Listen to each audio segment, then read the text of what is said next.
Good evening, and welcome to WANA Live, the reading series of the Writers Association of Northern Appalachia. I'm your host, Damian Dressick. This is your other host. I'm over here, Damian. Now, you're over here on my computer. Anyways, it's Christina Fasonic. How are you, Damian?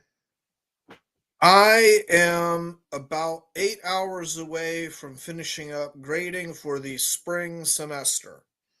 I am in a similar situation, but I'm very tired from grading already. So hopefully that'll come soon and we can all rest, right? We're going to rest? Maybe. I hope so, anyways. So we just wanted to say before we get started that we hope that our friends in Pittsburgh have their power restored by now, and if not, soon, because the big storms that came through here, I know that 40,000 people at one point in Pittsburgh had no power. So we're rooting for you to get your power back. Yeah, and if any of my students are watching this, please check the announcements on Canvas. Yes. Yeah. So, all right, we have a new writer on the show with us tonight. Exciting. Now I understand this is one of our or one of your at this point Pashy brethren.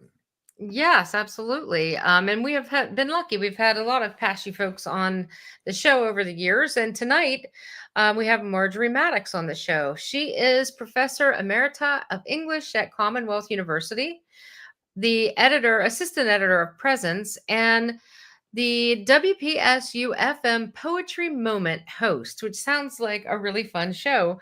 She's published 17 collections of poetry, including Transplant, Transport, Transubstantiation, Begin with a Question, In the Museum of My Daughter's Mind, Heart Speaks is Spoken For, Small Earthly Space, Seeing Things, and Hover Here, which is forthcoming, plus a story collection, 4 children's books, and the anthologies Commonwealth, Contemporary Poets on Pennsylvania, and Keystone Poetry from Penn State University Press. And you can find her at her website, marjoriemaddox.com. So let's bring her on the show.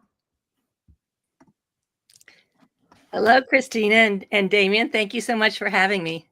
Absolutely. Good evening. Thank you for making time to come on. It sounds like that list of books that you really thank you for making time to come on. I've been busy, but some of those, have come out a while ago. Some of them are coming out now, so it's all good. It's even more impressive on a 4-4 teaching load that you had before you retired. And as you were talking, I'm thinking, I'm glad that I'm not grading right now. So yes. So, every single English professor I've ever talked to says the same thing. They love being in the classroom with the students. They love talking about writing and working with them, but they definitely do not miss the grading. Absolutely. Those stacks, the big stacks of papers. Yes. Stacks and stacks. So anyways, we will disappear and allow you to read some poetry.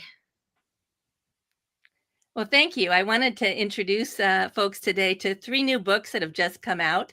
And I'm going to read a sample poem from each of those. So the first is Seeing Things.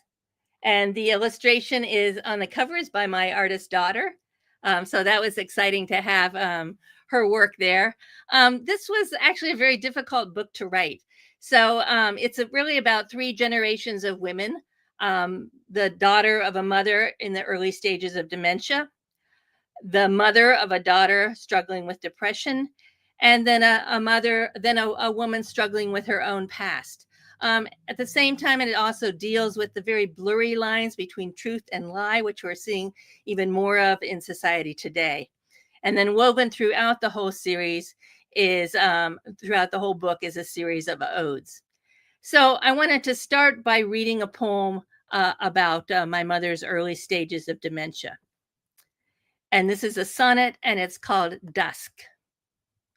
The way the clouds hang low, it could be noon or late fall. She doesn't know the season or the time. In her mind, the days make room for meals, for bathroom trips, no reason to remember where, why.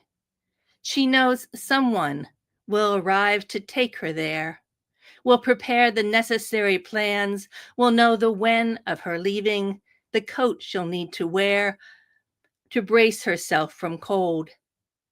Perhaps it's snow that filters out the light. Perhaps it's dusk, the long chill drawing close. And yet she hopes it's spring, late day, the world's worries hushed as she slips now towards sleep. Always the gray darkens to night. She does not know the day. And again, because the book contains a lot of difficult subject matter, as I was writing it, I wrote this series of odes to kind of uplift myself as I was writing, and also to give the reader a little bit of a breather and a break and some hope. So the collection does end on some hope. The second very different collection is Small Earthly Space, a collaboration with the photographer Karen Elias.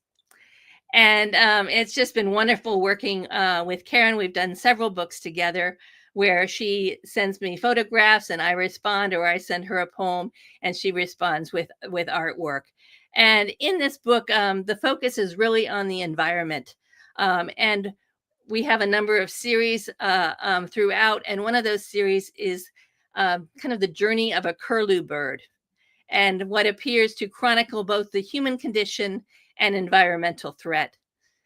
So here is one of those poems, and Christina, I think, is going to show the image of this. I tried to get it to come up and it didn't come through my email. Oh, okay. It didn't come out. I will describe it then. I think you've been a victim of spam or something, because it wasn't even in my junk box. So sorry about that, everybody. Well, it's a wonderful image of the curlew bird that Karen has taken, and she has superimposed it on the map of Curlew, Washington, that is just engulfed in flames in this image. So I wanted to read this a bit in with respect to all that people have gone through, both in California, New Jersey, across the country, suffering from these different wildfires. So this was after the 2018 wildfire in Curlew, Washington. The witnesses. Near the confluence of Long Alec Creek and the Kettle River, the Curlew watches its namesake, town of 100, as residents stare toward the west, inhale fear. Smoke rewrites the sky where the curlew once flew. Flames attack its map and habitat. Ridgelines pulse with what is singed, feathers, pines, mountains, horizons streaked with regret, and the burnt promises of those not there to witness, the incineration of branch, the contagion of spark, the long, slow burn of loss. O curlew and curlews, obscure enough to hide once within these safe acres, even you grief has found, even you. So the book is really a call to action and attention, asking people to pay attention and then act. The last book is, again, very, very different. And the title of it is How Can I Look It Up When I Don't Know How It's Spelled? Spelling Mnemonics and Grammar Tricks. And maybe that's a question that you asked your parents when you were younger. How do you look something up if you have no idea how it's spelled? So this is a book for teens and adults, for writers, for teachers, for those who love spelling, for those who hate it, to remember those things like I before E except after C, the principal is your pal, when two vowels go walking, the first does the talking. And Karen has also done some amazing, just witty little illustrations. I'm not sure if you can see this one, but this is the way that you remember how to spell desert and dessert. A double helping of S, please. Yes, I'll take another S in my dessert.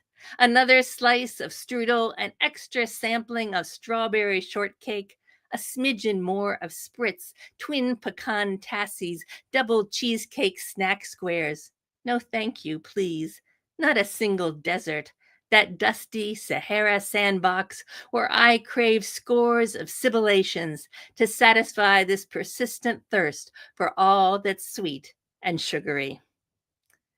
And I'm going to read one more poem that kind of connects these three items and speaks to the idea of persistence, I guess, whether it be through difficult times, the current state of the country, or I suppose even spelling. So this is called Begin, and it's in Seeing Things. Just a single rough gray pebble, as slight as a fingernail, as tiny as a chip off a full-formed wish, like an irritant wedged between foot and sandal, that could, with much patience and persistence, be saved and made into something not big, but on its way to small, then eventually larger, a statue even, holding up a torch. But this is not about construction. There are a zillion crushed stones as far as your peripheral vision can see, and they are monochrome and crowded, and they are as tall as twin towers and wrap around the world. Face the wall. Put your hands on it, your fingers a chisel. It is a single, rough, gray pebble. Start with that. Thank you.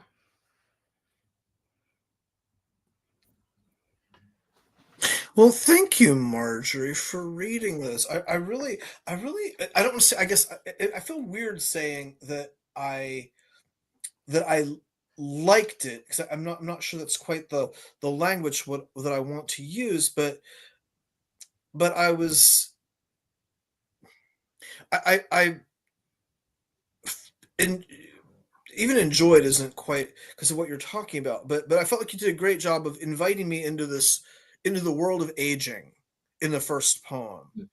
There's a line that you said. I felt like it was almost like worthy of a book title.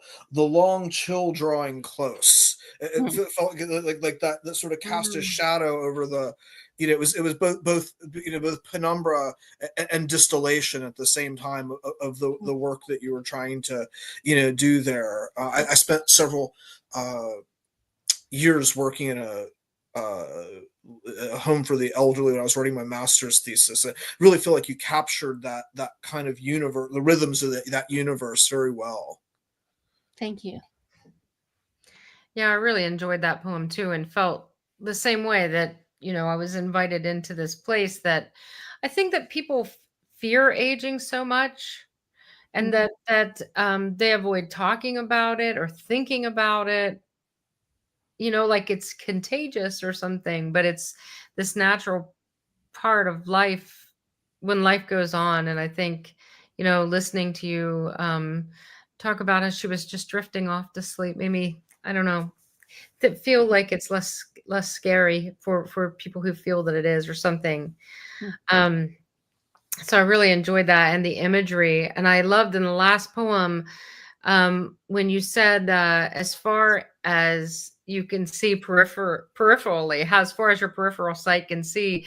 And it really made me stop and think, wait, that's not very far sometimes. Right. And so it made me really get into that moment. And I think anytime you can have a reader or a listener inhabit their body from your words, you've done something spectacular, because you've created a moment where you're stepping out of the poem while still in that poem, but interacting with your body. And I think that is awesome, because it really made me think, like, wait a minute, you can't really see that far. That must be what she means. So maybe and Seeing Things, of course, since that's the title, that's really a lot of what the book touches on, both metaphorically, physically, but in these different worlds of depression and dementia and abuse and society where we are now too, with that murkiness between truth and lie. Well, and I was talking to someone just like an hour or two ago. They had just lost a pet, a beloved pet. And they were talking about how it's only been like 10 days and they still see their cat out of the corner of their eyes. And the cat is there, but you so get used to having that living presence in the space with you that you really do believe that they're there. And it made me think, whenever you said that about peripheral vision and what we see and how it can be a liar, it can tell us lies, but sometimes it tells us the truth that straight on vision doesn't.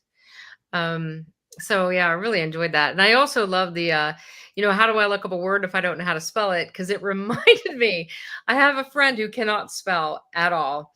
And Thanks, Christina. it's not Damien, it's somebody else. And he messaged me, this was years ago, and he said, "Oh, I'm having the worst time. How do you spell?" And then he sent me this gobbledygook of letters. And I'm like, I don't know what you're trying to say. Can't you call me? And he's like, "No, I'm on the job." And I'm like, "Can you send me a picture of what you're trying to spell?" Scissors. He sent me a picture of scissors. And he's like, "This is what I'm trying to spell." And It so would be kind of hard to sound out, oh yeah, it was. And then harder still to text, you know.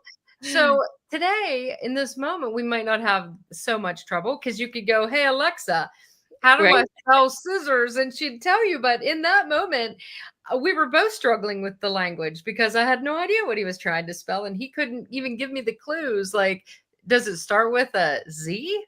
Does That it book start was with just so much fun to write, and in fact, I wrote the first version of it like 20 years ago, and oh wow. not into and just kept sending it out, and then I put it aside for a while. But then when I had Karen's just whimsical illustrations and graphics to put with it, that kind of made it. Oh Uh, yeah.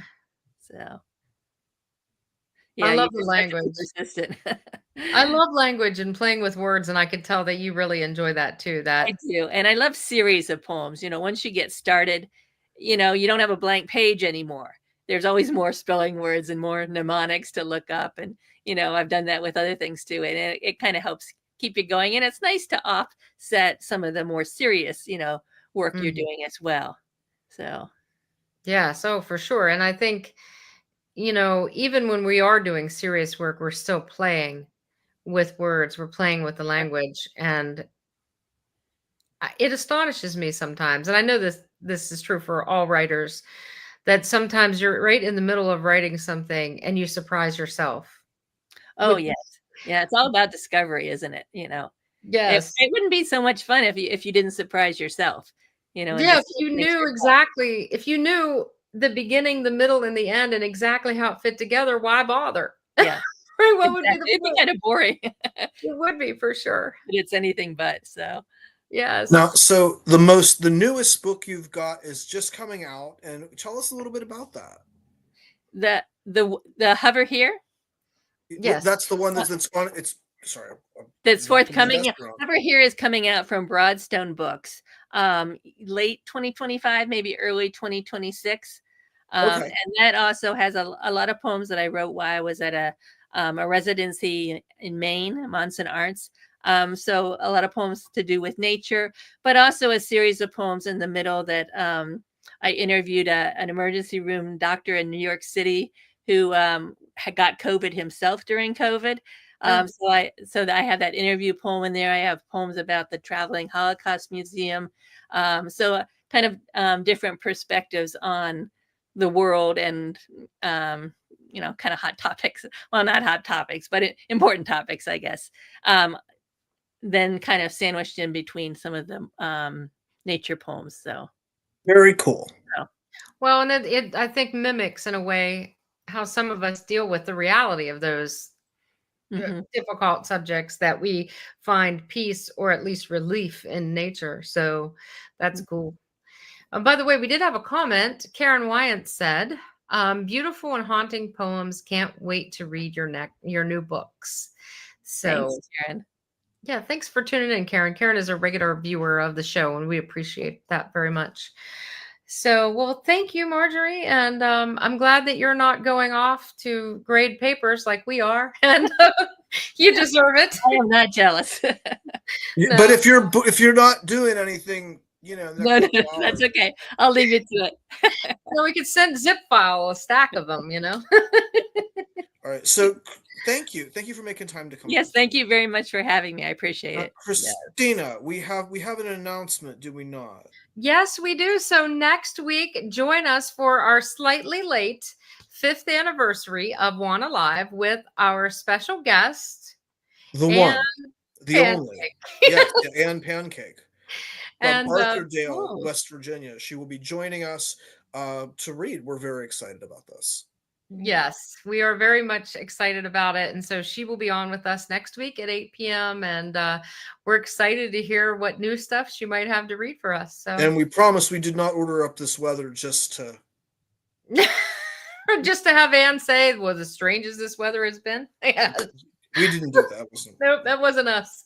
Anyways, good night, everybody. We'll see you next week. Thank you. All right. Thanks a lot,